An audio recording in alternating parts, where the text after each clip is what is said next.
What's up, guys? Austin Divine here with the Walking Divine YouTube channel. I know it's been a little while since my last post. A lot of huge updates going on in my life. I want to get you guys filled in.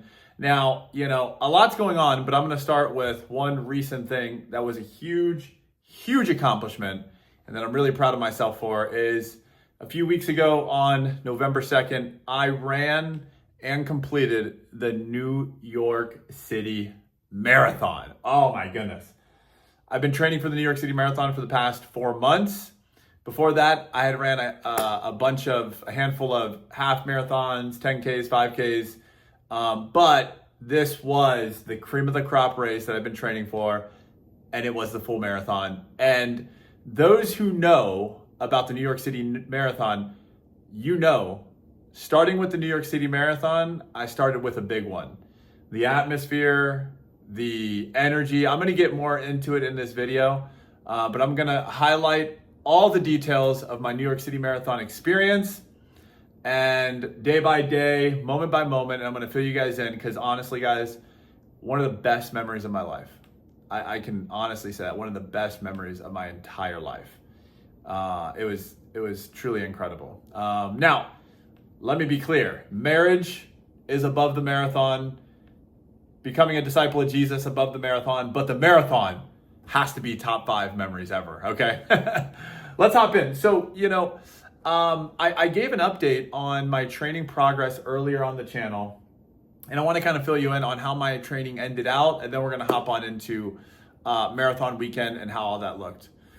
At the peak of my training, I was putting in about 45 miles of work. That's on the low end of where I probably should have been. I think I should have been more in the 50s, 55. But this is my first marathon, so I was like, you know what? Let me take it slow, see where I land, and then I can improve from there. And that was kind of my mentality. And so coming into the marathon, my final long run was 22 miles. And what's incredible is that last 22-mile run really built a lot of confidence. I will say I did an 18-mile run 2 weeks before the 22-miler, and that 18-mile run was very difficult. And I started to doubt heavily whether or not I could really run 26.2 miles. And then my next long run after the 18-miler was a 20-mile run. And unfortunately, the guy who was going to run with me, he ended up having to pull out. And so I had to do it on a treadmill. Oh my goodness, guys. Running 22 miles on a treadmill is torture. Brutal. Now I finished it and I felt pretty good when I finished it. So I think it built some confidence. But since it was on a treadmill, I think there was the part of me that I felt confident because I completed it. However, there was that other side of me that was like, but it was a treadmill. Does this really simulate what the course is going to be like, what running on land is going to be like, taking fuel, not being able to reach into a cup holder, so on and so forth. However, I hit that 22-miler in a park. I had 3 different guys come join me. Shout out Jordan, shout out Ashton and Xavier. If you guys are watching, you guys are the true heroes for that 22-mile run. I did 9 miles with Jordan to start. And then he passed me off to Ashton, who did the next 6 miles with me.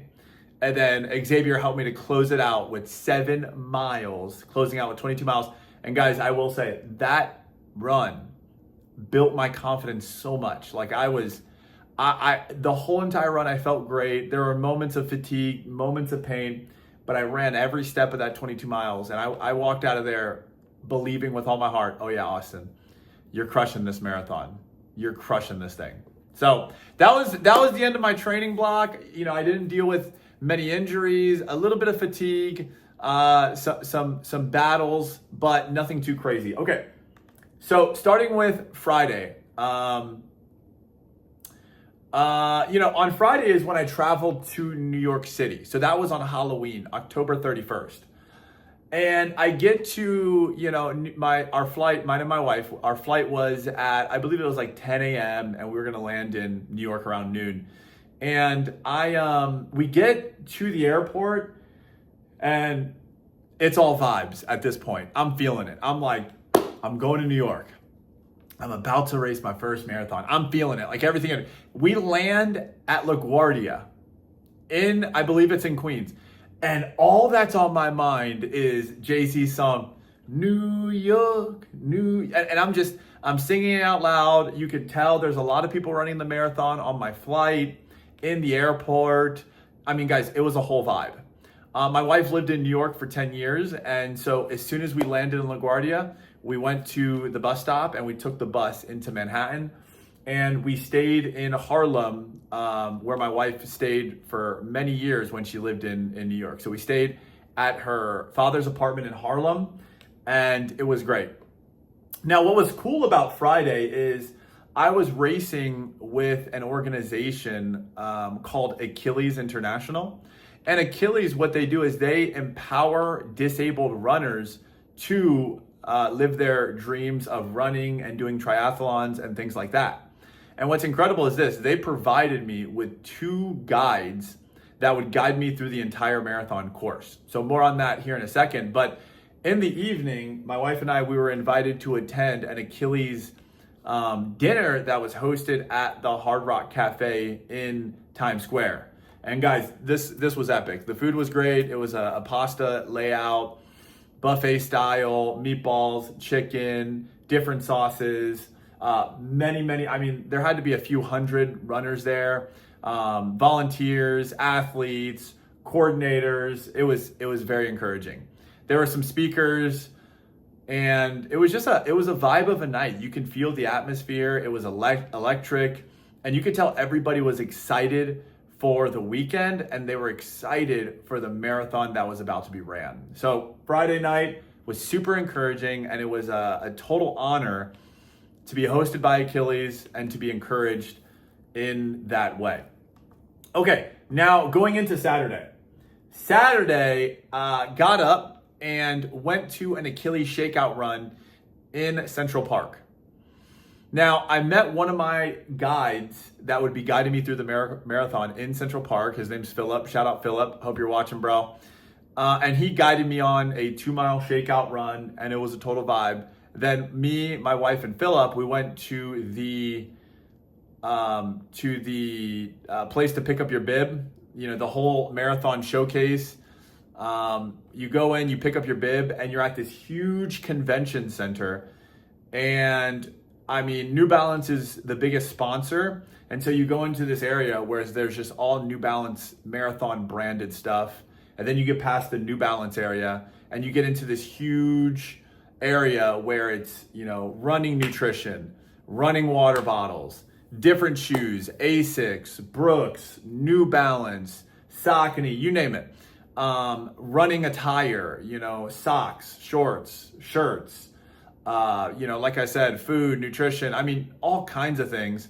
And the Marathon Expo, guys, was incredible. It was hype. You could tell the energy was amazing. I did buy my wife a fairly pricey New Balance New York City Marathon beanie. Totally worth it. Totally worth it. And I also bought myself a 2025 New York City Marathon New Balance mug because I love mugs, love coffee, and I knew I'd keep that thing for a very, very, very long time. So I had to splurge on that. Outside of that, I didn't really buy much else at the expo. I bought some electrolytes, a little bit of nutrition, got some New York City socks, matching socks with my team for us all to wear together. Outside of that, that was pretty much it. After that point, my wife and I, we had to go visit a New York City deli. We packed down some carbs, went back to her apartment, ordered some more food, packed down some more carbs, and then put my feet up to rest for the rest of Saturday. And that was basically the Saturday. Okay, race day, going into Sunday. Oh my goodness. Okay, so going into Sunday, you know, I get up around 3:30 in the morning. Now I went to bed at 9 p.m. What was incredible about, November 1st was Saturday, going to bed on Saturday night is it was daylight savings. So we were falling back 1 hour. So even though I went to bed at 9 and woke up at 3:30, that would have been 6.5 hours of sleep. But since we went backwards an hour, I got an extra hour, which was so clutch. I mean, very encouraging. So 7.5 hours of sleep. Most people say they have trouble sleeping before race day. I've experienced that many times. I think this time was probably some of the better rest I've ever gotten before a race. So I was very encouraged by that. Got up, put together my coffee, started drinking coffee. You know, the best thing you can do before a big marathon is go to the bathroom and get emptied out so you can fill back up with a bunch of carbs. That went super duper well. Had a great coffee, had some great breakfast at the apartment. And I was just getting into my zone. Read a little bit of the Bible, said a prayer, watched a couple YouTube videos, and then started getting dressed and packing my bag to head out to the bus stop so the bus could take us to the start line in Staten Island, okay? So I get on the bus right around 5:30, and we start making our trek out to Staten Island. The trek is, I mean, it had to have been at least an hour on this bus. And the atmosphere, it's quiet, but there's a lot of anticipation in the air on the bus. I was drinking a lot of electrolytes, so I had to use the bathroom on the bus at one point. We get to the starting line in Staten Island, right before the Verrazano Bridge. And I'm there with my Achilles team, all these disabled runners. It was incredible. The atmosphere was great. I ate a bagel, which was incredible. I drank some more G1M Sport by BPN, Bare Performance Nutrition. If you don't know about their products, look them up. Incredible endurance products. And as I sat at the start line preparing, I was drinking electrolytes, just getting prepared, getting my mind focused for what we were about to do. Used the bathroom a couple times, shedded some layers, and before I knew it, we were walking over to the foot of the Verrazano Bridge to start the marathon. Oh my God, I'm getting goosebumps just thinking about it. Oh my goodness.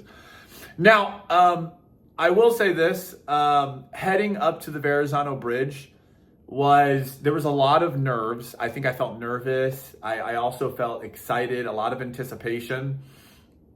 There was a lot, and the atmosphere, it's hard to explain. There was a few times, guys, where I got goosebumps and I was almost moved to tears just thinking about, I mean, all the training I had put in, all the time spent, over 500 miles of training. I thought about all the people I was running with and how proud of them I was. And it was just such a great atmosphere. And I was so grateful for all the people who helped me get to that point. And I think about my wife. I think about all the men who've run with me over the past few months. Being a blind runner, it's not always easy. Like I have to call upon a lot of people to help me. And as I was heading to the foot of the Verrazano, all of that was just kind of flooding my heart and my mind. I was like, man, I'm so grateful. There's no way I'm here alone. You know, there's no way. And as I'm getting to the foot of the Verrazano, I have, one of my guides, Philip, to my left, my other guide, Livia, to my right, and we were ready. We were locked and loaded. So, boom, gun goes off, cannon goes off, and we start out running. And it is a flood of people. I mean, there's so many people. The top deck of the Verrazano is packed with people, the bottom deck, and we're going, and you hear Frank Sinatra singing the New York song. I can't even remember the name of it, and it's just a vibe. So we start running, and I will say this. A lot of people say that the Verrazano is a tough part of the run because it's kind of steep going up the bridge. But in my opinion, there was so much adrenaline pumping within me. There was so much excitement that the Verrazano was the easiest part of the run, right? It was the first part, but it was a very steep part. But it was also very electric. There was helicopters flying over us, getting some great TV shots. And there was just so many runners around you. And at this point, there's no crowds cheering for you because you're on the bridge. So you just hear a bunch of footsteps. And I mean, it was a total vibe. It was encouraging. It was amazing. After mile 2, you start to descend the bridge and my splits were dropping. I trained at about a 9:30, 10-minute per mile pace. Mile 2, it was probably 8:30 or something because of the downhill, but also because of how much adrenaline was pumping. Now, from miles 3 through mile 13, you're running through Brooklyn. And shout out Brooklyn, guys. Brooklyn was amazing. And from miles 3 to 13, crowds of people lining the road the entire time. You know, the New York City Marathon is the biggest marathon in the world, almost 60,000 runners, and over, I think it's somewhere between 1 and 2 million spectators on the street cheering you on the entire time. Guys, I'll be honest. I think the only time there wasn't crowds of people cheering us on is when we went over the Verrazano Bridge and when we went over the Queensboro Bridge and maybe some of the other bridges. So going through Brooklyn, I had a smile on my face the entire time. Miles 1 through 16, guys, it was a breeze. I couldn't stop smiling. Gratitude filled my heart. I was brought to tears many times just because of how grateful I was and just how pumped I was to be there. Now, I will say, mile 16, I think that's right around the time you hit the Queensboro Bridge. And, you know, it was slightly challenging, but it wasn't too bad. You go from Brooklyn to Queens, then you cross the Queensboro Bridge around mile 16, and then you go into Manhattan for the first time. And you go on First Avenue, and once you hit First Avenue in Manhattan, the party starts bumping again, and it's just amazing. I mean, it was incredible. You know, you're in Manhattan for a while during the race, and then you enter into Brooklyn, then you're back in Manhattan for the final few miles, and then you close out in Central Park. You know, overall, the race was, it wasn't very hard. I think where I really hit the wall and it turned into a grind was mile 22 onward. That was when the real race started, guys. It was, you know, 1 through 16, I was fired up, smiling from ear to ear. 16 to 22, yeah, it got a little challenging, but it was still encouraging. 22 onward to 26.2, I was in a dark place for part of that. I mean, it was not easy, but you know what made it so much better, and you know what made it bearable? It was the crowds of people, all the people in New York City who came out and showed up to cheer you on. It was my guides, Philip and Livia, encouraging me, pushing me, inspiring me to keep going. And honestly, the entire atmosphere is just so amazing. And man, I wouldn't trade that experience for anything at all. You know, crossing the finish line. You know, crossing the finish line was one of the most elating experiences of my life. You know, right when we crossed, I turned around, I gave Philip a high five. I gave a high five to Livia. And it was like this, you know, this just total joy that came over me. And I'm just like, man, I can't believe I put in that much work and that much effort, and it paid off to accomplish something really awesome. You know, I said in a prior video, if you ever want to do something great, you got to sign up for something and you got to make a commitment that doesn't allow you to have a way out. And that was me signing up for the New York City Marathon. I'm like, I'm going to do this thing. I'm signing up. I'm buying my plane ticket. No matter if I train or not, I'm footing the starting line. And, you know, I couldn't find it in myself to go to that starting line ill-prepared. And I went to that starting line prepared. And I can say that with 100% confidence. And when I crossed, I just, everything in me was like, dude, that was awesome. That was encouraging. You know, and then of course, finishing the race, walking back to the Achilles tent, getting crowned with the New York City medal, which was an incredible design for the medal. Shout out TCS and New York City Roadrunners, great medal. And then of course you get the infamous poncho, orange poncho. That was awesome. And then immediately what I did was find a chair, fuel up, get some fluids in me. And then, you know, my wife, her family, and some of my best friends came and found me a little while later. And we went out, had some Shake Shack to celebrate, had some pizza to celebrate, ice cream to celebrate. I mean, I burned over 3,000 calories in that run. So the rest of the evening was about food, encouragement, celebration, and just getting absolutely excited that God gave me the strength to make it happen. So guys, that was my New York City recap race video. Please tune in to future videos. I'm going to go more in depth on some specifics that I took away from the New York City Marathon. Please shoot me a follow, like the video, comment as well. It helps the channel a ton. I'll see you guys very soon in my next post.